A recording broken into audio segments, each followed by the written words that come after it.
So many years ago when I just started in the markets, I was introduced to it through the concept of trading.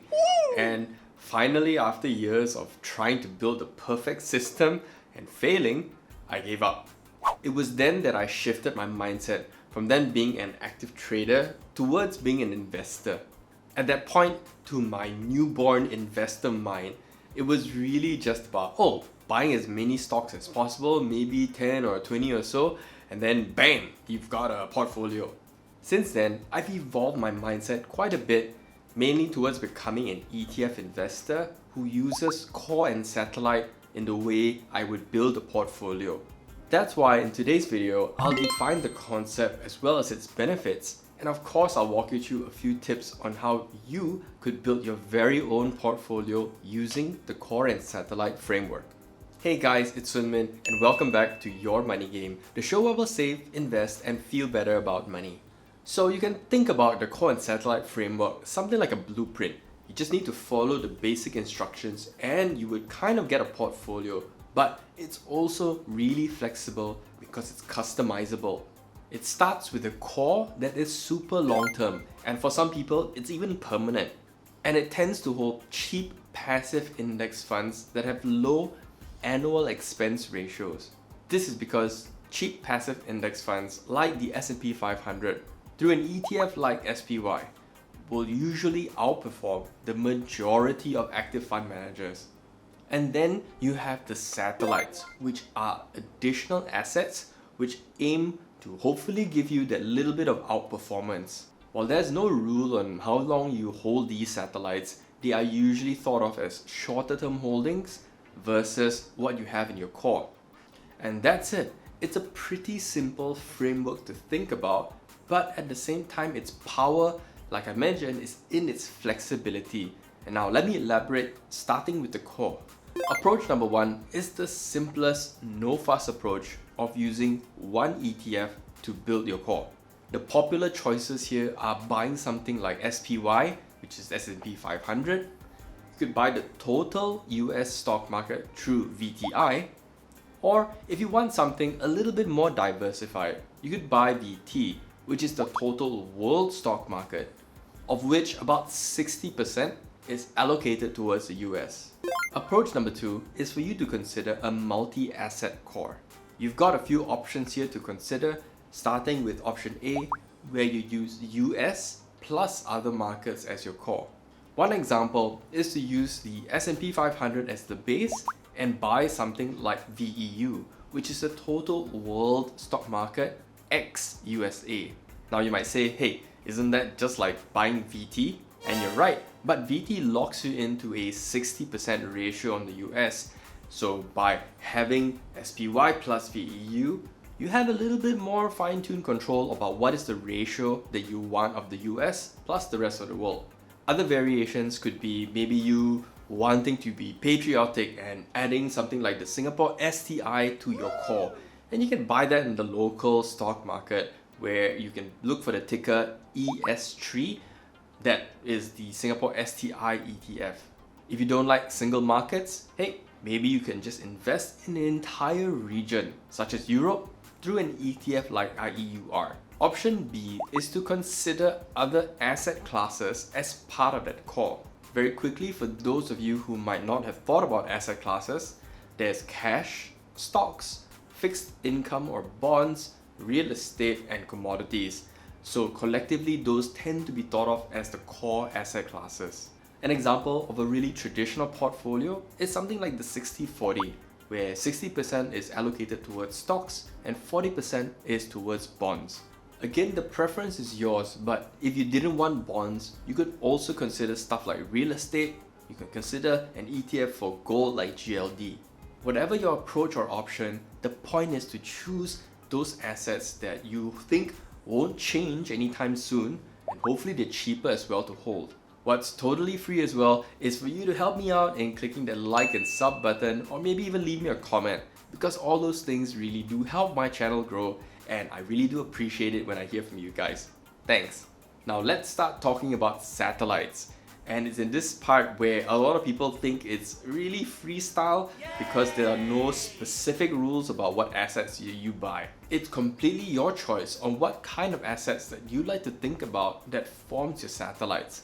But popular ones include individual stocks. You could buy other funds as well, maybe actively managed funds, or currently, I guess the trend is to consider cryptocurrencies as part of your satellites as well.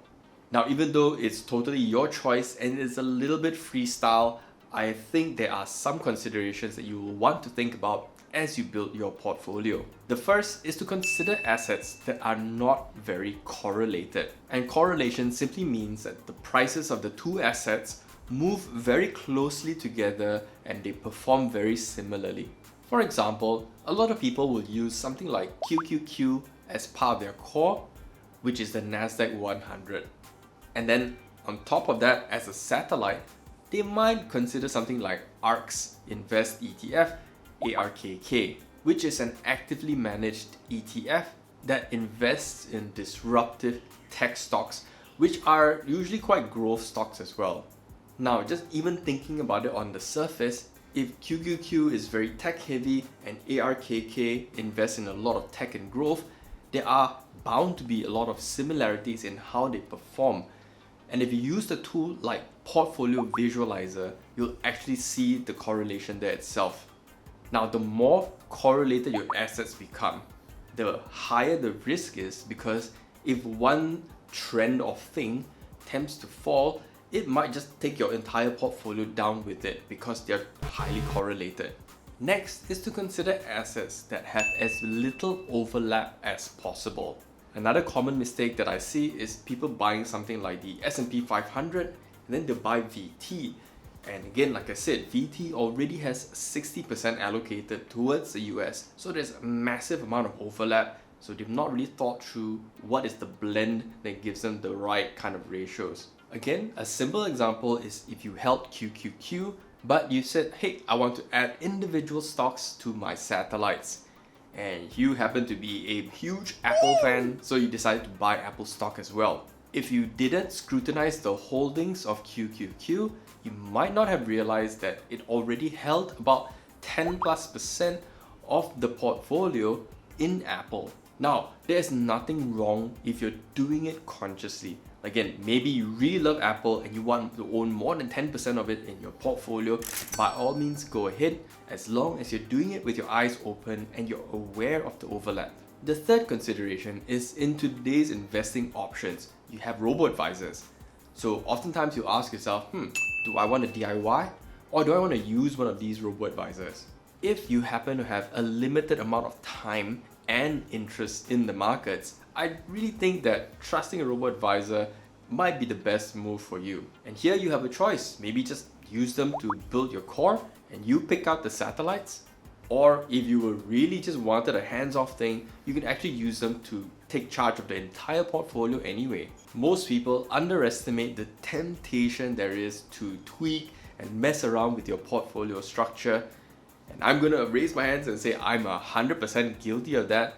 Yes, there are concerns about cost when you are using a robo-advisor. That I can't deny, it's 100% cheaper if you are going to do it yourself. But I would encourage you to weigh out those costs against, again, your time and your ability, and only you can decide of whether or not you think that's really worth it. The final consideration is how aggressive should I be with the assets? There are a couple of perspectives here. First is that risk and volatility are not the same thing. For longer term investing, assets that are volatile but have higher expected returns over the long run are usually more suitable. But it could also apply to certain sections of stocks.